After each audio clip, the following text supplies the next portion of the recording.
Yes, as you mentioned, Pudong will end its close of management early morning tomorrow, and where I live is called the Puxi area. The western part of the Huangpu River will start its close of management 2 hours before Pudong ends its close of management. And the local authorities have introduced this morning at the press conference that 2 rounds of mass testing have been finished for 9 million residents in Pudong and its nearby lockdown areas.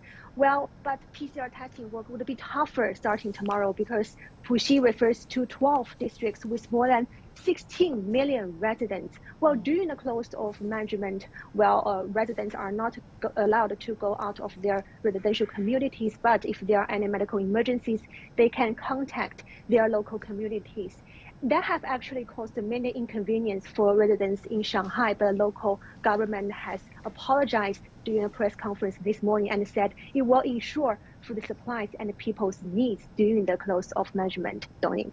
Right, and Chen Tong, you are, as mentioned, in quarantine yourself. Have you found any inconveniences in terms of your daily life?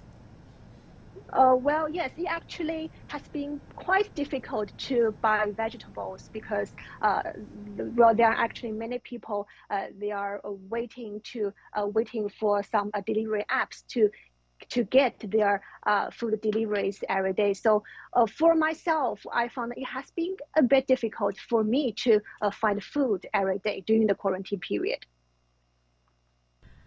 This little restaurant opened last November and was very popular before this COVID outbreak. Customers needed to wait for at least 20 minutes to get seats. But dine-in services are now banned because of the outbreak. And this restaurant, like many others, can only rely on delivery orders. We were not relying on online orders, but the government is not allowing dine-in services during the pandemic, so we have to go online. There are not so many online orders either, some 30 or 40 a day. This is not the only business that's been affected by the outbreak. The restaurant sits along Shanghai's Yuyuan Road, an iconic place known for its little shops. There are dozens of brick and mortar shops, like cafes and bookstores. But most of them are now closed. This clothing shop is also seeking online sales. It was opened in 2019 and has suffered from COVID restrictions twice. And this time, it's harder. Before this outbreak hit, around 100 customers visited the shop every day. But now, only 1 or 2 show up. People are paying more attention to preventive measures, so most of them are staying at home. That has affected our customer flow.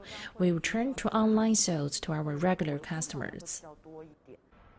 Yuyuan Road is located on the west side of Shanghai's Huangpu River, where a 5-day lockdown will start on April 1st.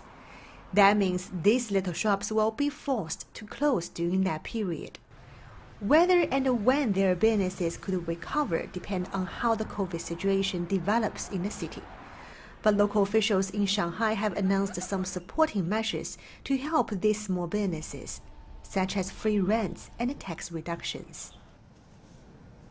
Right, Chen Tong, from your story, we can see that a lot of small-scale companies and enterprises are suffering from the lockdown. So the government is doing something, but are they effective enough? Well, as the story mentioned, the city government has actually launched a basket of supporting measures, such as tax reductions and also free rents. But it has been a very challenging time for Shanghai, especially for companies in Shanghai, and especially tougher for small and micro-sized companies. But the city government has mentioned that more than 1 million companies in Shanghai would be benefited from these supporting measures, and that would amount to more than $22 billion in tax reductions this year, Doni.